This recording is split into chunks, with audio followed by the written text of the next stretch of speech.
So I had a request to make the cheesy, crispy pan pizza recipe that I posted the other day from King Arthur flour.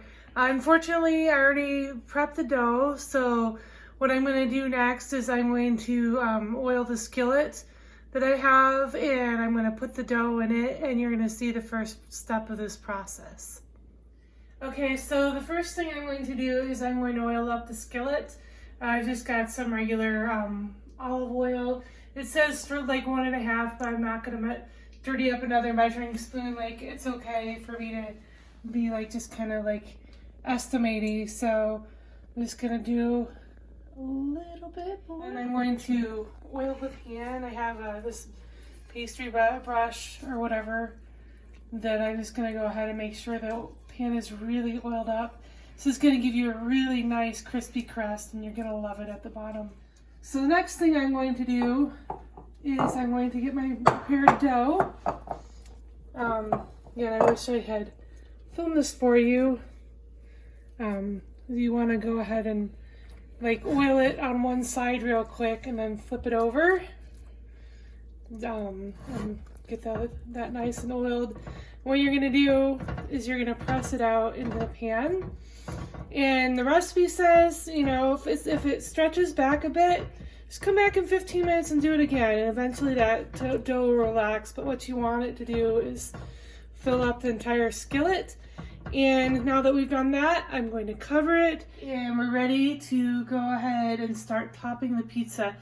Off camera, I started preheating the oven. It should be 450, about a half an hour before. Here's Melissa's first rule about cheese. Whatever it says in the recipe about cheese, it's not enough. I don't care. You actually, you should probably go ahead and follow the recipe exactly, but I'm telling you, I think it's 1.25 cups of cheese, not enough. Not in my house. But, you know, more or less it's going to be great. So what we're going to do is we're going to start with most of the cheese, well, maybe half the cheese, and go ahead and layer it all the way around. You don't leave any edges on the crust, because what you're going to do is you're going to get some beautiful caramelized crispy cheese out on the edge when you do this. So let's go in with the cheese.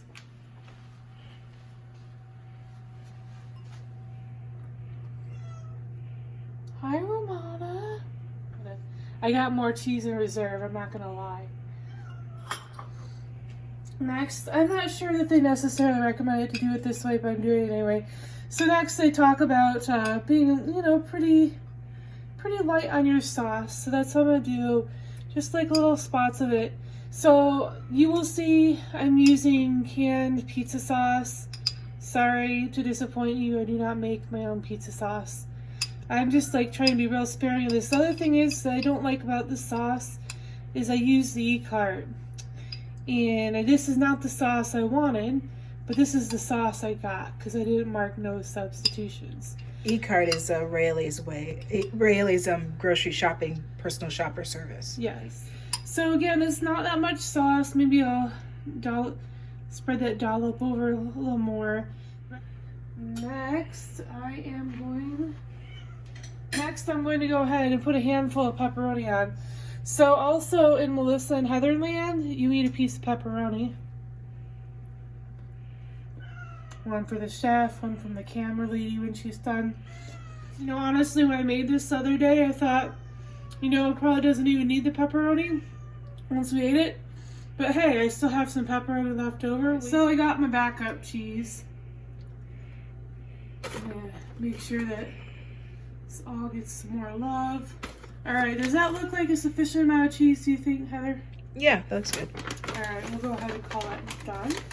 So the oven's still preheating. It needs about a half an hour to get really heated up. So once that's done, I'm going to throw it in the oven.